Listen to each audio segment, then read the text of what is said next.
एक छोटे शहर में एक लड़का रहता था जिसे बहुत गुस्सा आता था। वह किसी भी वक्त किसी पर भी चिल्लाने लगता था और गाली गलौज करता था। उसके इस रूड व्यवहार की वजह से सब लोग उससे नाराज रहते थे। उसके माँ बाप उसके गुस्से से परेशान थे और उसकी मदद करने के लिए कई तरीके अपना चुके थे, लेकिन सब बेकार गए।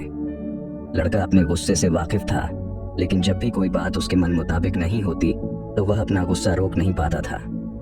एक दिन उसके पिता ने उसे एक थैला दिया जो कीलों और हथौड़े से भरा हुआ था। लड़का हैरान हो गया। पिता ने कहा, बेटा, जब भी तुझे गुस्सा आए तो एक कील इस बाड़ में मार दे। पहले तो लड़के को यह मजाक लगा, लेकिन फिर उसने मान लिया और कील मारने लगा। पहले दिन उसने 30 कील मार दी, दूसरे दिन 28 और कीलें मारी।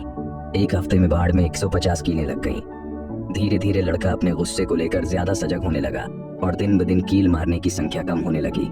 एक दिन ऐसा भी आया जब उसने एक भी कील नहीं मारी। उसने समझा कि गुस्से को रोकना कील मारने से आसान है। लड़का अपने पिता के पास गया और बताया कि काफी दिन हो गए हैं और उसने एक भी कील नहीं मारी। पिता ने कहा, अब हर बार जब तू अपने गुस्से को कंट्रोल करे, एक कील निकाल देना। लड़के ने यह बात मान ली और हर दिन एक कील निकालने लगा। कुछ दिनों बाद जब सारी कीलें निकाल गईं, तो लड़का खुशी खुशी अपने पिता के पास गया और उन्हें यह बात बताई।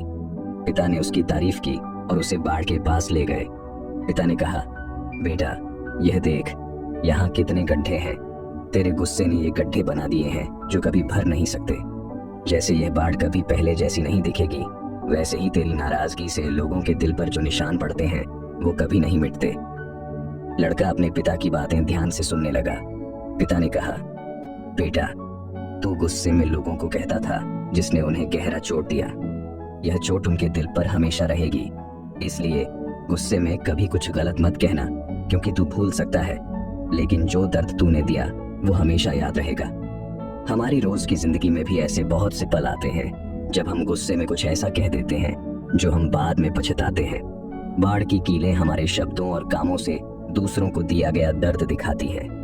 कील निकालना उन चोटों को ठीक करने की कोशिश है जो हमने दिए हैं, लेकिन निशान तो हमेशा के लिए रह जाते हैं। गुस्सा एक ऐसी आग है जो पहले हमें जलाती है और फिर दूसरों को। जब हम गुस्से में होते हैं तो हम सही गलत नहीं सोच पाते।